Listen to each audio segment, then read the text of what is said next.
Bueno, en esta ocasión les voy a estar mostrando pues lo que hicimos, bueno, lo que se hizo del curso de Java en la plataforma de SoloLearn. Bueno, pues en el curso nos inician diciendo pues lo que es Java y nos empiezan diciendo de que podemos escribir un código que para generar salidas con la declaración, la que ya sabemos que es la de System Out Print Line, que es, que es esta. Y para hacer salidas o mensajes para Java, pues hay que ponerle el System Out Print Line, los paréntesis, las comillas y lo que queremos que se muestre en pantalla pues va entre las comillas. Cerramos el paréntesis y punto y coma. Y eso es lo que hay en ese primer apartado de introducción. Bien. Ya en el siguiente módulo, bueno, el siguiente, nos empieza a decir un poco de más cosas. Por ejemplo, de que hay una parte donde nos dice que Java es un lenguaje que sabe distinguir entre mayúsculas y minúsculas, por lo tanto nosotros debemos estar pendientes de cómo escribimos ciertas cosas, pues para que Java pueda comprender lo que estamos haciendo. Y además aquí nos dice que podemos añadirle múltiples declaraciones a nuestros programas. Y aquí inicia hablando de las declaraciones, de que una declaración realiza una sola tarea específica. Bien. Y aquí nos dice esa parte de que acabo de mencionar, de que podemos tener múltiples declaraciones. Por ejemplo, aquí tiene dos declaraciones que son para, uno para generar un nombre y otro para generar, bueno, otro nombre, ¿no? O sea, son dos acciones que se van a ir ejecutando, es decir, dos declaraciones. ¿Ya?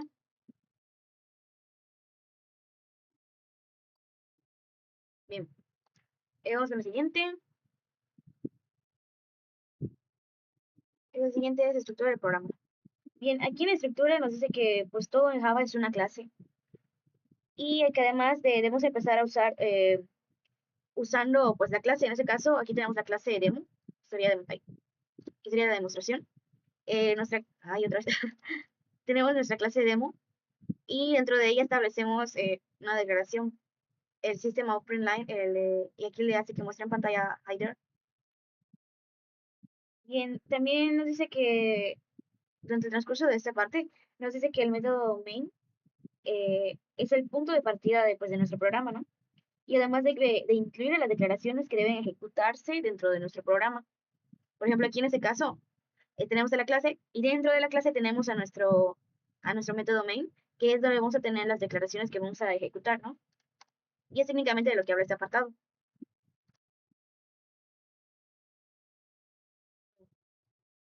Bien, siguiendo con lo demás, tenemos a las variables. Bien, aquí de las variables nos menciona que pues una variable pues va a tener un nombre para poder definirla y además de un tipo de valor que lo contiene. En este caso dice una cadena, entonces cuando estamos hablando de cadenas nos referimos a cadenas de texto. Por lo tanto, va a ser, y siempre debe de ir entre comillas para que sea una cadena. Bien. En este caso, aquí está, tenemos el nombre de la variable y aquí tenemos el tipo de dato que es la variable. En este caso es el tipo string, que va a ser texto. Bien. Y pues aquí ya podemos intuir cómo vamos a declarar una variable, ¿no? Pues primero lo que vamos a hacer es declararlo poniéndole el tipo de dato o tipo de variable, seguido del nombre que le vamos a poner a la variable. Ahí está. Listo, aquí vamos a hacer un ejemplo. Dice, nuestro resulta para declarar una variable de cadena llamada message. O sea, si nos pide de cadena, pues va a ser string. Y ahí está. Bien. Ahora vamos con otro. Bueno, puedo mencionar otra cosita de las variables, que las variables pueden ir cambiando su valor conforme a lo que se vaya poniendo dentro del main. O sea, si tú le pones que, que tienes una variable y le pones un incremento, pues va a cambiar el valor de la variable. Es decir, puedes cambiar el valor de la variable eh, desde fuera del main, a menos de que pues encapsules las variables, como habíamos visto anteriormente, y ya volviendo a los privados, ¿no? Encapsulándolos y así ya no puedes acceder tan fácilmente, ¿no? Desde otro método, sino que tienes que hacer algo específico para poder acceder a dicha variable. pero en sí las variables pueden cambiar de valor. Ah, bueno. Mm, ¿Dónde me quedé? Mm, bueno, tipos de variable. Bueno, pues esta parte nos dice de que lo que habíamos visto anteriormente, de que, pues, cuáles son los tipos de variables que podemos tener. En este caso, hemos visto los booleanos, que te devuelven falso verdadero, los dobles, que almacenan más cantidad de bits, creo que son 64 exactamente. Eh, Están el doble, quiero repetir, está el doble que almacena más bits que el float, a eso me refería. El float almacena unas cuantas bits y el doble almacena 64 bits. También está el tipo entero, el tipo string. Esos son algunos de los tipos de variables que ya hemos visto. Aquí dice, para declarar la variable que contenga el valor 14.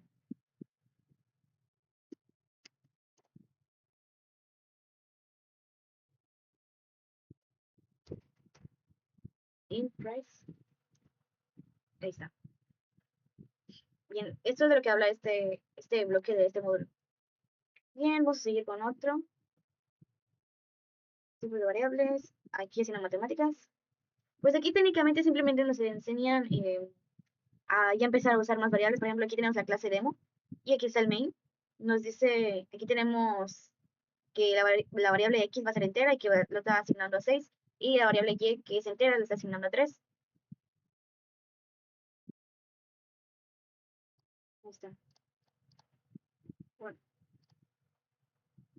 y aquí en ese bloque simplemente nos enseñó pues a hacer, eh, pues vaya, matemáticas con las variables, ¿no? Aquí, por ejemplo, tenemos otra vez la clase demo, el método main. Tenemos que el doble del precio número uno va a ser igual a esto. Y aquí pues usó doble, pues porque el número ya no es entero, sino que tiene decimales. Y pues para hacerlo, o que almacene más bits, pues le puso doble en lugar de float. Y aquí hace una operación matemática que el doble del sum, es decir, hay una suma, va a ser igual al precio uno más el precio 2. Y luego aquí hace que imprima el resultado de la suma. Y ya, eso es todo. Técnicamente ese bloque es hacer matemáticas básicas con, el, con las variables. Sí. Bien, sigamos rápidamente.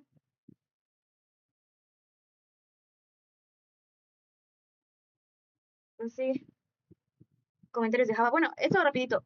Esta pues nos dice cómo hacer comentarios, pues en Java. Técnicamente pues simplemente es usar eh, las barritas, las barritas diagonales, vaya. Es usar dos barritas diagonales y luego seguido de lo que queríamos comentar, ¿no? Esto también se repite en C++, ya lo habíamos visto, de que también para hacer comentarios pues usamos las barritas diagonales, dos barritas diagonales y luego lo que queramos escribir para hacer un comentario en Java, bueno, también en C++. Y pues esto pues fue la prueba del módulo. Bien, aquí ya tenemos el otro módulo que se llama flujo de control y aquí tenemos la primera lección. Y aquí nos habla de input. Aquí puedo mencionar que algunos programas necesitan pues la entrada, ¿no? Que va a ser el input del usuario. Esto, pues para tomar la entrada, nosotros debemos importar una clase correspondiente. Y para la determinada clase para hacer esto, es la de importar el escáner, se llama import Java Util Scanner, creo que ya aparece, aquí está, de hecho. Import Java Util Scanner para que nosotros podamos ingresar el valor desde el teclado, ¿no? Y algo importante de esto es que, pues esta parte debe escribirse al principio del código, es decir, pues antes de la declaración de la clase. Eh, Esto nos va a servir pues para poder meter valores desde el teclado, es decir, nosotros mismos, sin tener que modificar el código, ¿no? Y ya esto es de todo lo que habla esta parte bueno, esta lección, vaya. Mm, Bueno, aquí tenemos ya los condicionales.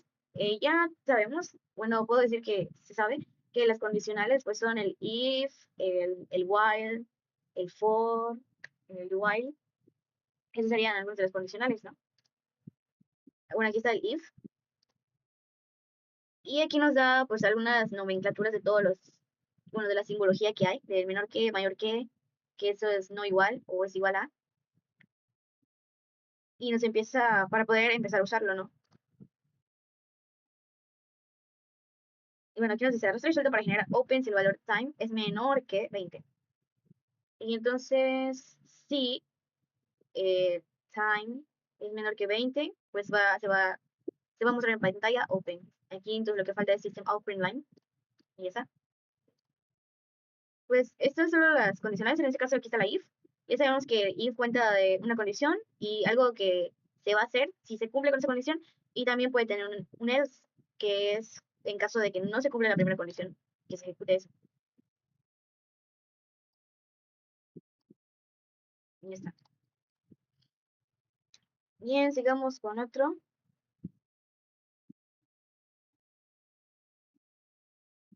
Otro.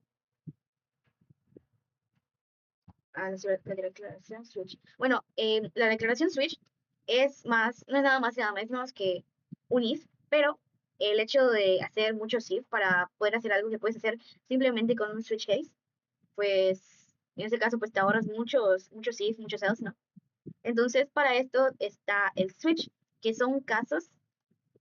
Técnicamente el switch funciona como unos if. Bueno, aquí está. Él dice, en lugar de muchas declaraciones if else, que se vuelven difíciles de leer, podemos utilizar la declaración switch. Y es lo que nos dice. A mi parecer, bueno, a mi entender, funciona igual que un if, que los if. Ay. Simplemente, pues para no estar escribiendo cada rato if, else, pues se hace lo de los switch case, que técnicamente tienes casos, y en caso de que, vaya, en caso de que se cumpla, pues se va a ejecutar cierta declaración, ¿no? En este caso, si el caso es igual a 1, se va a imprimir Monday, que es lunes. Si es el caso 2, pues se imprime esto, y si es el caso 3, pues se imprime esto otro, ¿no? Y esto es todo. Yeah.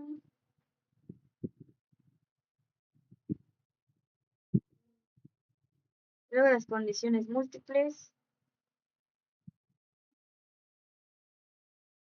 Bueno, aquí lo único que estamos viendo son las condicionales, ¿no?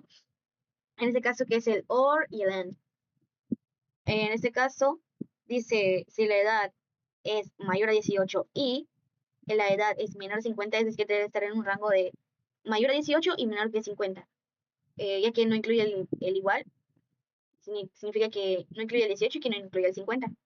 Bien, ese símbolo, que es el AND, significa que si no se cumple con esa condición, se vuelve falso.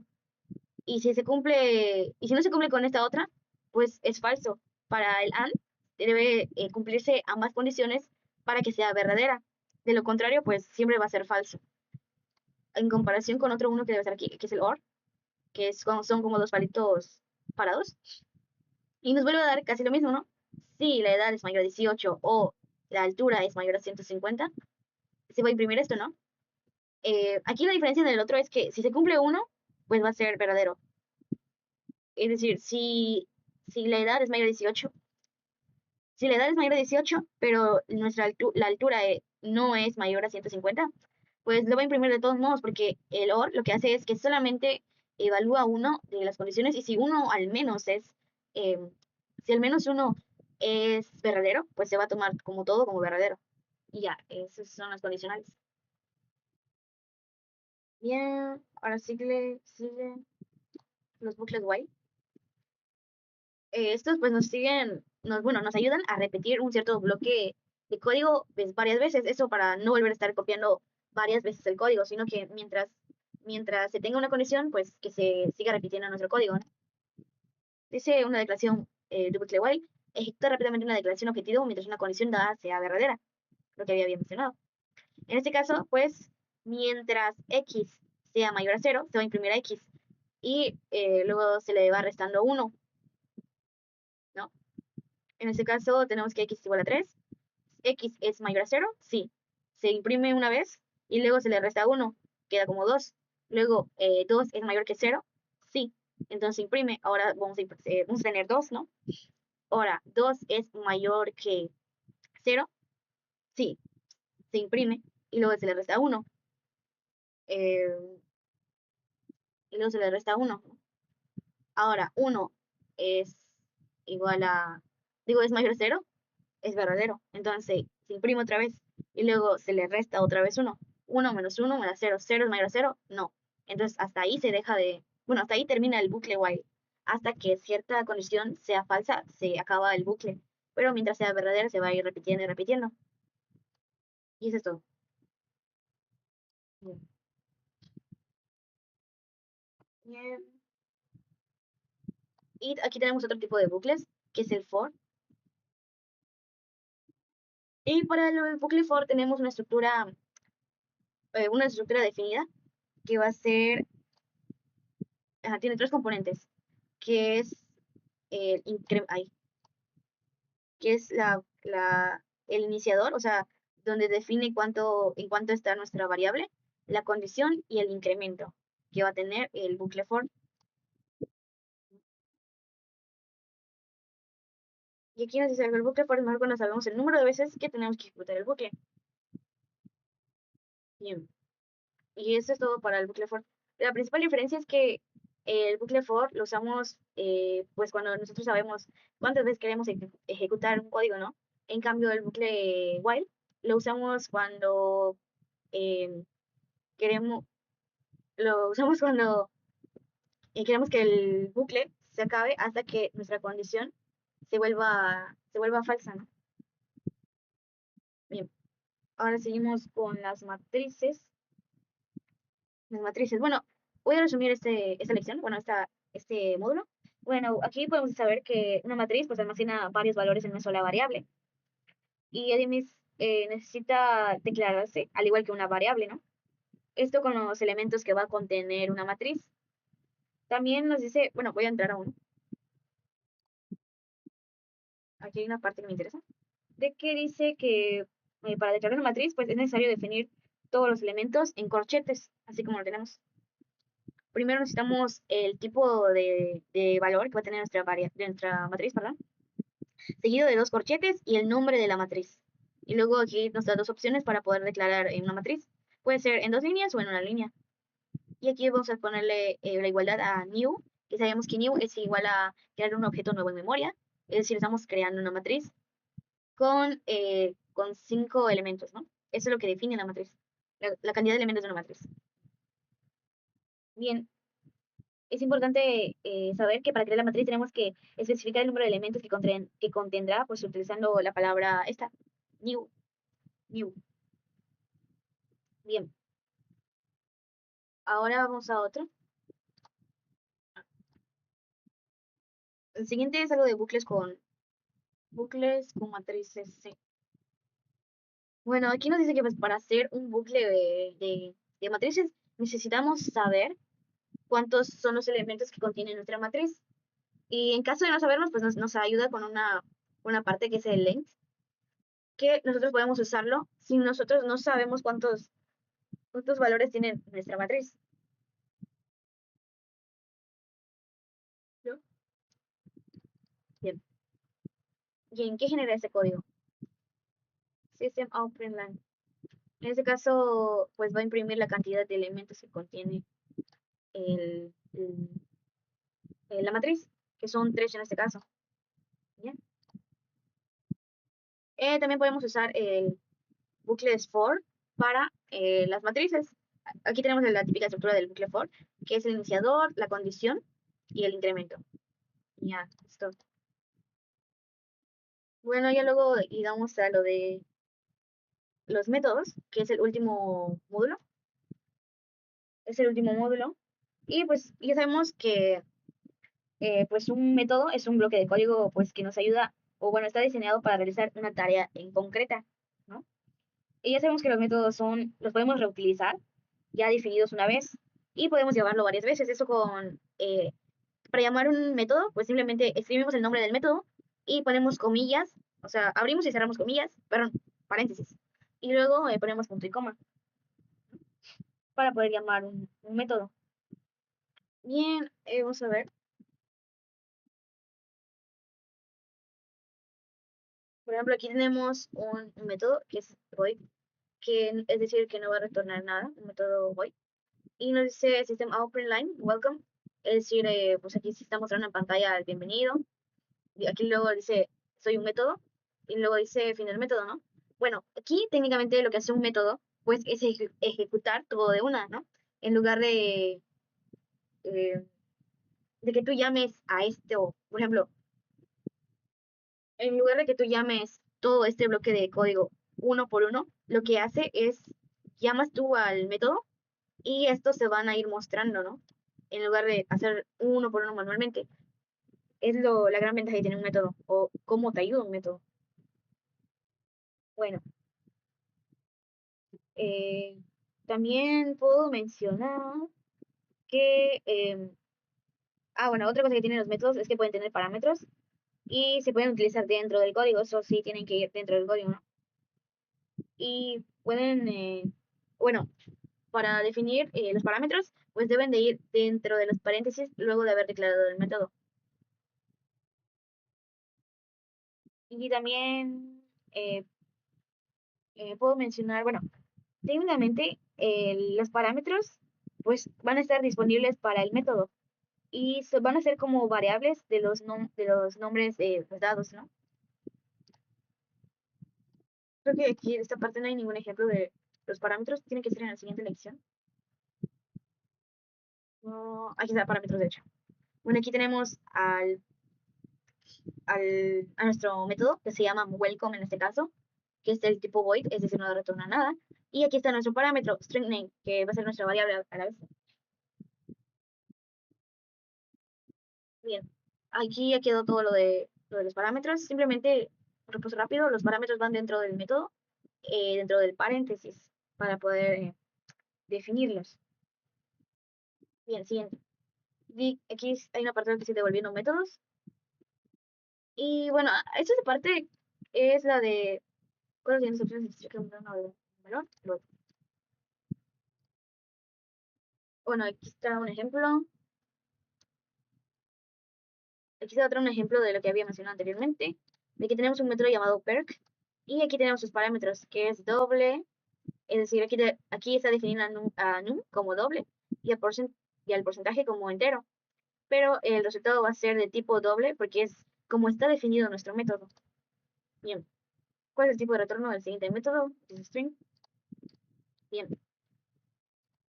Um, creo que no es aquí.